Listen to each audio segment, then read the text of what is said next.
Ayan mga idol, magandang umaga po sa lahat. Ayan, palakpakan po natin ang ating sarili mga idol.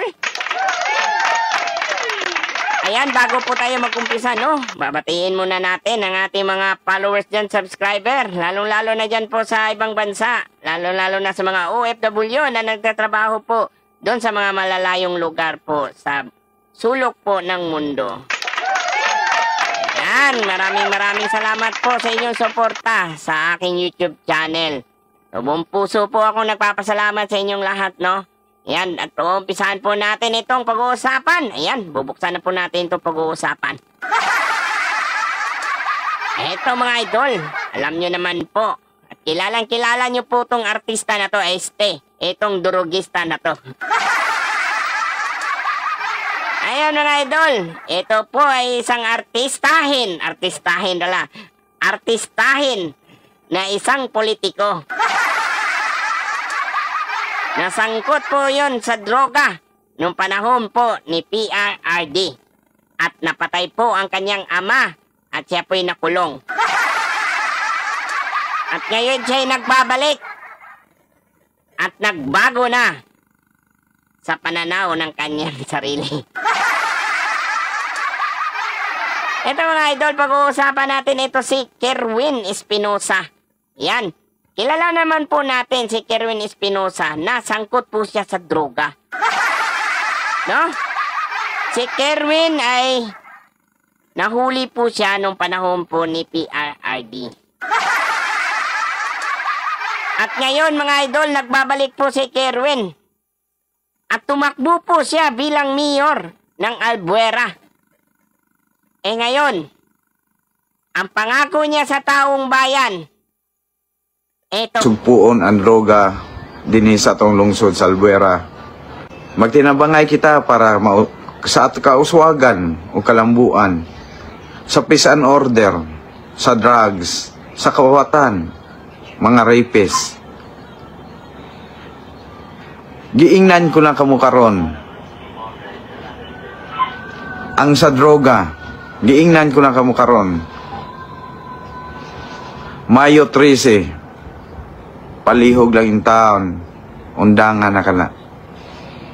Panglayas ka mo kung dili ka mo kabiyaan ng bisyuha din sa Albuera. Kung dili mo mulayas, ipadakop ta mo. Kung dili magay mo madakpan, i-rehab ta mo. Magkuan ko og mga papeles o lisensya sa rehabilitation center nga libre. Dili ko gusto nga naay droga sa atong lungsod. Ug ang tari isaad ko kaninyo, ibalik na to sa kada barangay, labi na karon Mayo na. Yon. Ano sa tingin nyo mga idol? Totoo kaya mga sinasabi nito? Hindi kaya to nag-aartista na naman. Mga idol, no? Wala naman po tayong mas maganda nga kung nagbago talaga si Kerwin. Hindi naman po masama yung kanyang intensyon na gusto niyang ipatupad sa kanyang lugar, sa Albuera. Lalo na sa mga droga. Talaga, alam niya talaga kung gaano talaga pangit at gaano ka walang kwenta pag yan ay pinasok mo at pinoprotektahan mo. Siguro nga, nagising na si Kerwin dahil alam niya yung sinapit niya nung panahon po ni PRRD. At siguro'y nagising na rin siya sa katotohanan.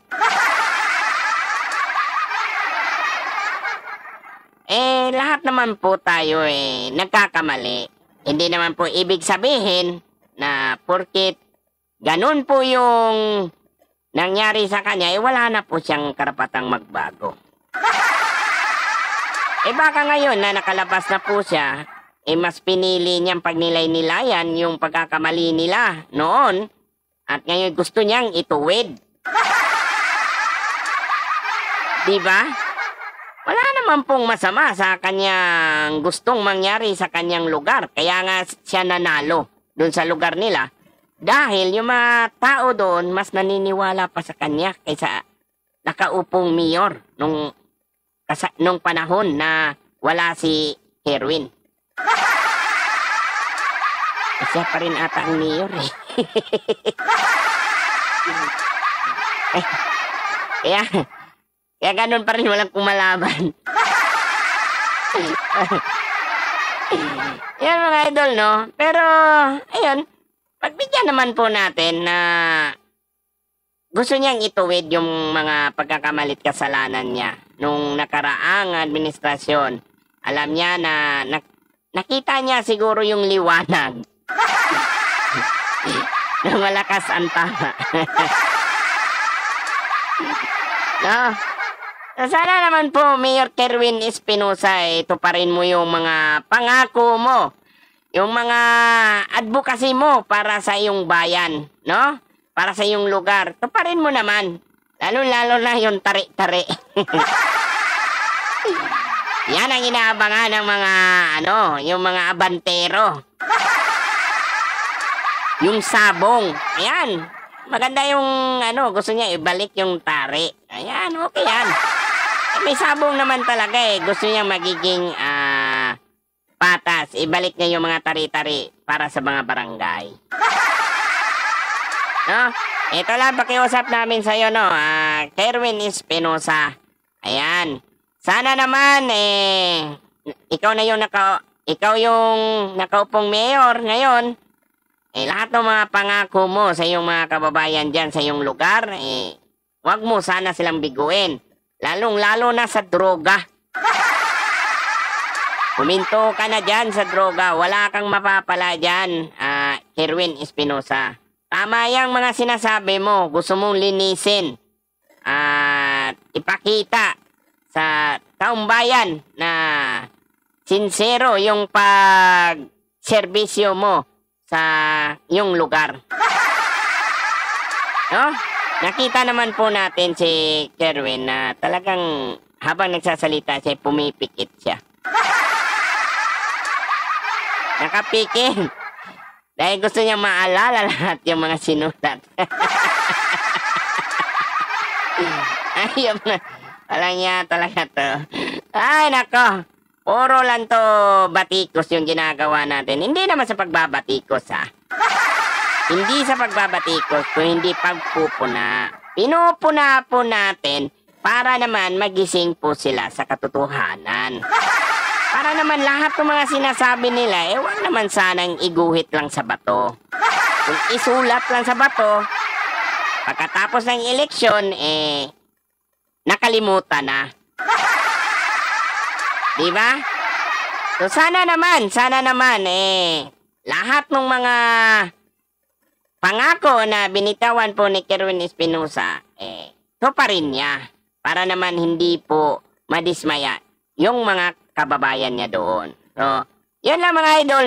Sana magbago na at talagang lilinisin niya na yung Abuera. Yan, thank you po. Ayan, papasalamatan uli po natin ang ating mga kababayan, no?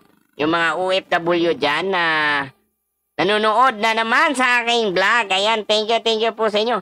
So, shoutout lang po kayo para maitag po natin yung ninyo, mga pangalan ninyo. Ayan, thank you. Maraming salamat po sa lahat.